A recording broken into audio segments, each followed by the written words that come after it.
साथियों नमस्कार, चैनल पर आपका फिर एक बार स्वागत है।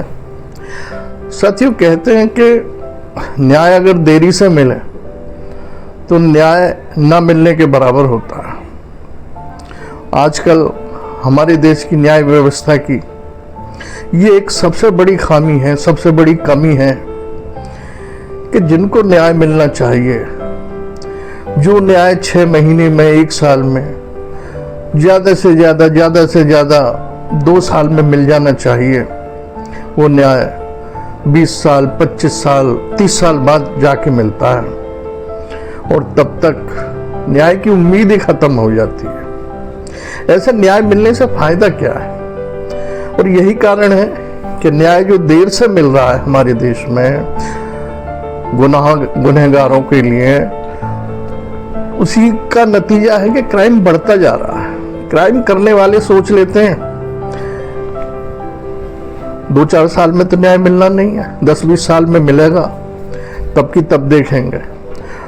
और यहाँ भी जिन पर पैसा होता है, जिन पर दौलत होती है, वो न्याय प्रक्रिया में भी कुछ ऐसे रास्ते बचाव के निकाल लेते हैं, बना लेते हैं कि सांप बच निकलते हैं। फिर भी हमारे देश का कानून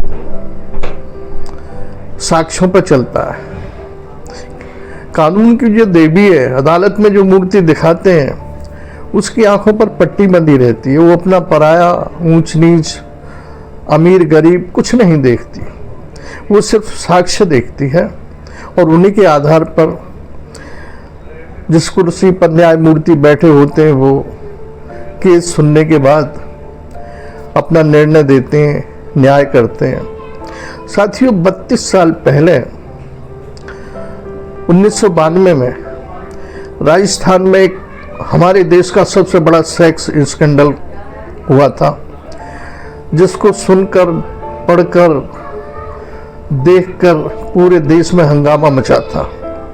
उस सेक्स स्कैंडल में 100 से अधिक कॉलेज की, स्कूल की छात्राओं के साथ दुष्कर्म हुआ।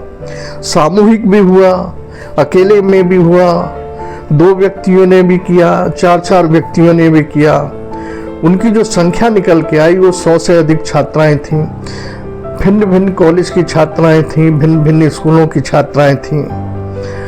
उनको ब्लैकमेल करके उनके साथ दुष्कर्म किया गया। और साथियों, ये जो दुष्कर्म करने वाले अधिकांश गुनहगार थे, अजमेर में ख्वाजा मोहिउद्दीन चिश्ती की एक जगत प्रसिद्ध दरगाह है, उस दरगाह के खादिम परिवार से संबंध रखते थे।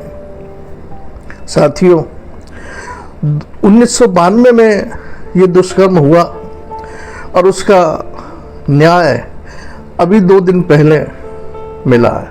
यानी 1992 की दुष्कर्म की जो ये बहुत बड़ी घटना हुई थी हमारे देश में, उसका जो न्याय मिला है वो 32 साल बाद 2 दिन पहले अभी हुआ है।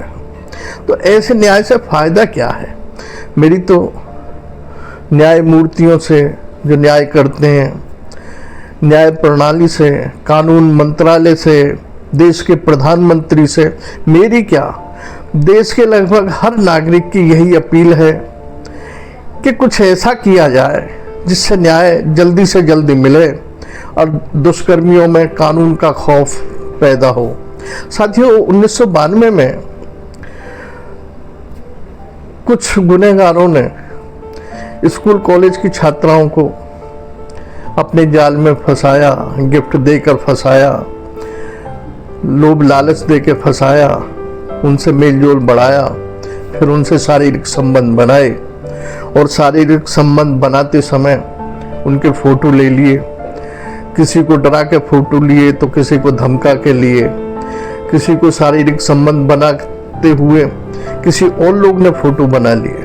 साथियों, इस तरह उस समय जो ऐसी छात्राओं की संख्या पहुंची, वो पहुंची 100 से ज़्यादा थी।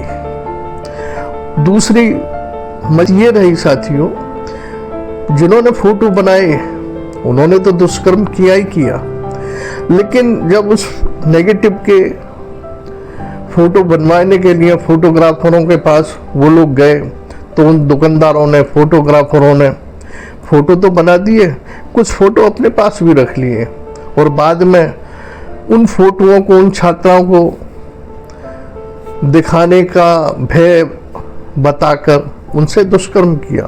उनमें कुछ फोटोग्राफर भी शामिल थे। उस समय की तत्कालीन जो राजस्थान की सरकार थी उसने CBCID को ये केस सौंपा। CBCID ने मेहनत करके उस समय 18 गुनहगार इस केस में बनाए जिन्होंने 100 से अधिक लड़कियों का शोषण किया, शारीरिक शोषण किया।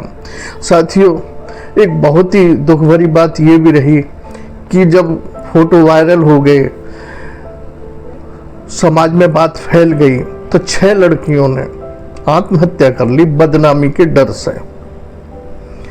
वो बदनामी सह नहीं पाई, वो नहीं सह पाई कि हमारे माँ बाप गली में, सड़क पे जब निकलेंगे तो उनका सिर शर्म से झुक जाएगा। उन्हें क्या पता था, वो तो सामने वाले की मीठी मीठी बातों में आ गई, मेलजोल बढ़ा। उन्हें क्या पता था कि हमारे भविष्य के साथ, हमारे शरीर के साथ जो खिलवाड़ किया जा रहा, उसको फोटो बनाए जा रहे। साथियों, CBCID ने तहकीकात की, इस केस को खोला, 18 गुनहगार बनाए। उनमें एक गुनहगार आज भी फरार है, वो नहीं मिला है अभी। एक गुनहगार ने केस जब कोर्ट में चला आत्महत्या कर ली। कुछ गुनहगारों की सजा जेल में ही पूरी हो गई। अभी 6 गुनहगारों को उम्र कैद की सजा दी गई है और वो 6 के 6 गुनहगार, वही मैंने बताया कि ख्वाजा मोहिउद्दीन चिश्ती की जो प्रसिद्ध दरगाह है, उसके जो खादिम परिवार है, उसी से संबंध रखते हैं। साथियों, जब तक न्याय मिलने में देरी होती रहेगी, अपराध कम नहीं हो सकते। अपराधों को कठोर किया जाए, अपराधों को इतना